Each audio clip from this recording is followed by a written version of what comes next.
அன்பர்களே வணக்கம். ஏபிஜே அருள்.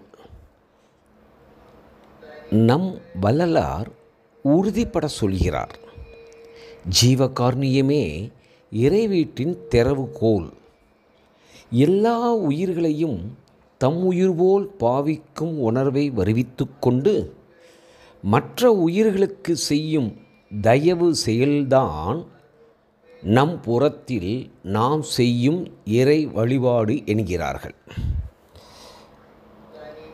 அன்பர்களே, இன்று வந்த புள்ளி விவரங்கள் படி சுமார் 85% மேல் புலால் உணவு சாப்பிடுகிறார்கள் மனிதர்கள் இவ்வுலகில். கொரோனா காலத்திற்கு பின்பு இந்த சதவீதம் கூடியுள்ளது என்கிறார்கள். மக்களிடையே பயம் மற்றும் பக்தி நிறைந்துள்ள அளவுக்கு மற்ற உயிர்களிடத்தில் இரக்க உணர்வு இல்லாது இருப்பது வேதனையைத்தான் தருகிறது. இதற்கு ஒரே காரணம், அவர்களின் சமய மதங்களில், அவர்களின் புனித நூல்களில் தங்களுக்கு ஜீவகாருண்யம் கட்டாயப்படுத்தவில்லை என நினைக்கின்றனர்.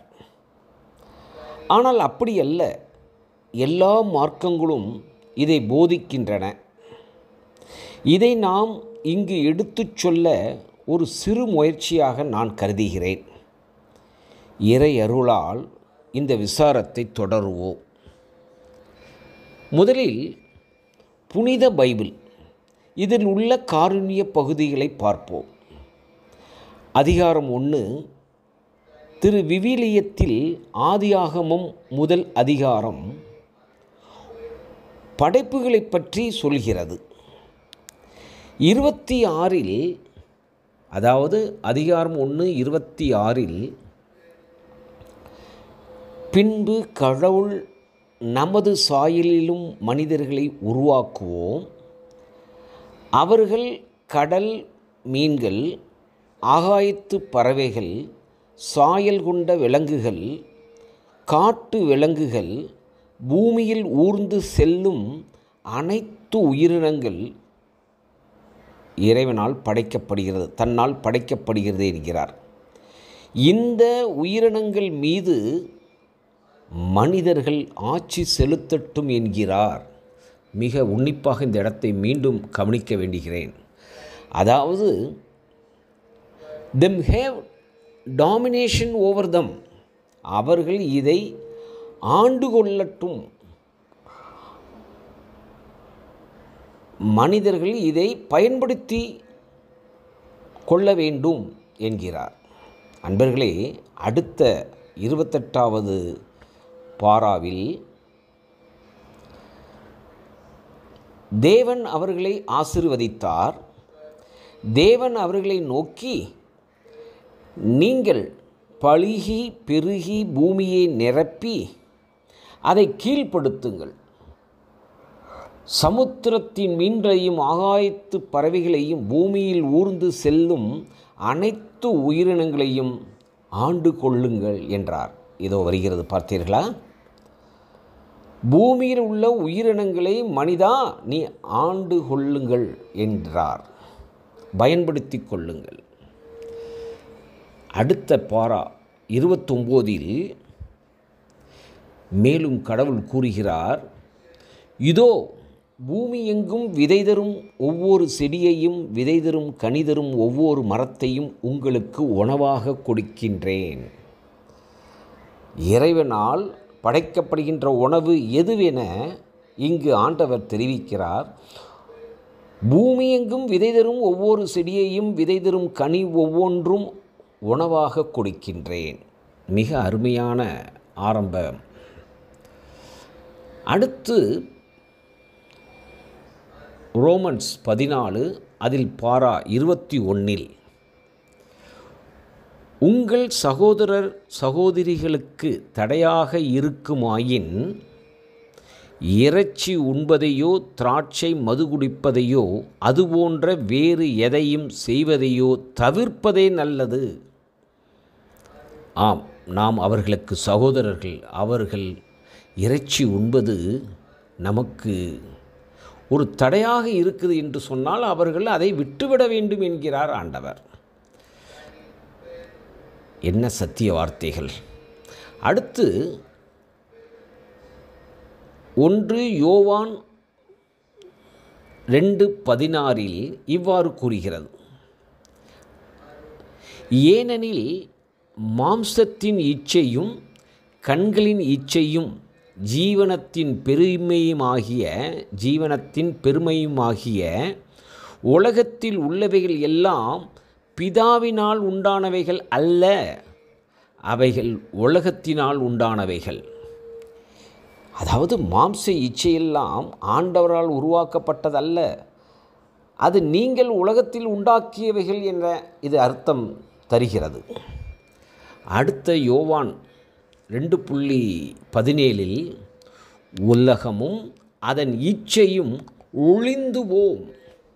மேலே எதை இச்சை என்கிறார்? மாம்சத்தின் இச்சையும் கண்களின் இச்சையும், இதையெல்லாம் ஒழிந்து போம். தேவனுடைய சித்தத்தின்படி செய்கிறவன் எவனோ என்றென்றைக்கும் நிலைத்திருப்பான் என்கிறது யோவான் 2:17. அடுத்து கொரிந்தியர் என நினைக்கிறேன் 8:13 இதில் சொல்லப்பட்டுள்ள திருவாசகம், ஆதலால் போஜனம் என் சகோதரனுக்கு இடறல் உண்டாக்கினால் நான் என் சகோதரனுக்கு இடறல் உண்டாகாதபடி என்றைக்கும் மாம்சம் புசியாது இருப்பேன். அடுத்து நீதிமொழிகள் நீதிமொழிகள் 23 20 மற்றும் 21 மிக அருமையாக சொல்லப்பட்டுள்ளது. அதாவது அதிகப்படியான மது அருந்துபவர்களுடனும் இறைச்சியை அதிகமாக உண்பவர்களுடன் சேராதீர்கள் என்று அது கூறுகிறது. அடுத்து பார்ப்போமானால் திருச்சபை சட்டம் என அவர்களுக்கு உள்ளது. அதில் 12:51 பாராவில் 12 வயதுக்கு மேற்பட்ட அனைவரும் 60 வயதுக்கு வரும் வரை தவக்காலத்தில், அதாவது அந்த ஃபாஸ்டிங் இருக்காங்கல்ல, அந்த ஃபாஸ்டிங் பீரியடில் இறைச்சி மற்றும் இறைச்சி பொருள்களை தவிர்ப்பது கட்டாயமாகும். அப்போ ஒரு தவகாலத்திலே அதன் புனித உணவு இறைச்சி கூடாது என்கிறது. இது மிக முக்கியமானது, லா ஆஃப் ஃபாஸ்டிங்கில் இருக்கிற ஒரு வார்த்தை இது. மேலும் அதில் காணப்படுகிறது திருநீற்று புதன் மற்றும் பெரிய வெள்ளிக்கிழமையில் புலால் உணவை தவிர்த்தலையும் நோன்பையும் கடைபிடிக்க வேண்டும் என்கிறது தேயர் லா. அன்பர்களே, நீங்கள் இங்கு கேட்கக்கூடும், திருபைபிளின் சில இடங்களில் மாமிச உணவு, அதாவது ஆண்டவராலேயே மீன் மற்றும் பிரெட் எல்லோருக்கும் கிடைக்க வண்ணம் அருளப்பட்டு உள்ளதாக சொல்லப்படுகிறதே. அதாவது ஒரு உபதேச கூட்டத்தில் அது கொடுக்கப்பட்டுள்ளதாக இருக்கிறதே. ஆம், அது உண்மைதான். ஆனால் இதை இப்படியாக நாம் பார்க்கலாம். அதாவது ஆண்டவரால் உபதேசம் வழங்கப்பட்டும் வரும் நிலையில் அவர் உபதேசம் செய்கிறார். யாருக்கு உபதேசம் செய்கிறார்? மக்களே உண்மையை தெரிந்து கொள்ளுங்கள் என்ற நிலையில் ஆண்டவரால் மக்களுக்கு போதிக்கப்படுகிறது இயேசு மகானால். அந்த நிலையில் உபதேசம் நடைபெற்று கொண்டிருக்கும் இடையில் உபதேசம் கேட்பவர்களுக்கு பசி வரும் தருணம்.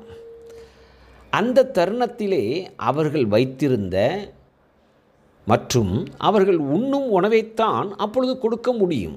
உபதேசம் முடிந்திருந்தால் உண்மையை அவர்கள் தெரிந்தவர்களாக ஆகியிருப்பார்கள். உபதேசத்தின் நடுவினிலே அவர்களுடைய உணவுதான் அவர்களுக்கு வழங்கப்படுகிறது என எடுத்துக்கொள்ளலாம்.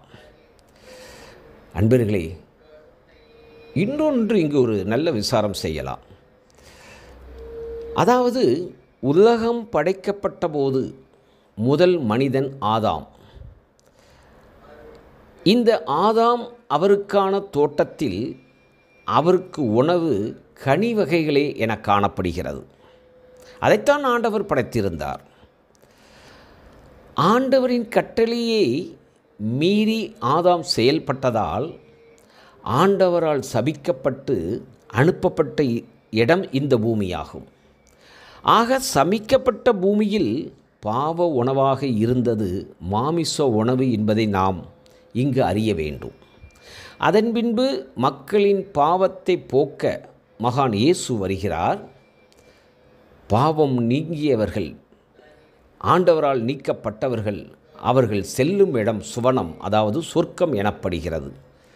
இந்த சொர்க்கத்திலே உணவாக இருப்பது எவை?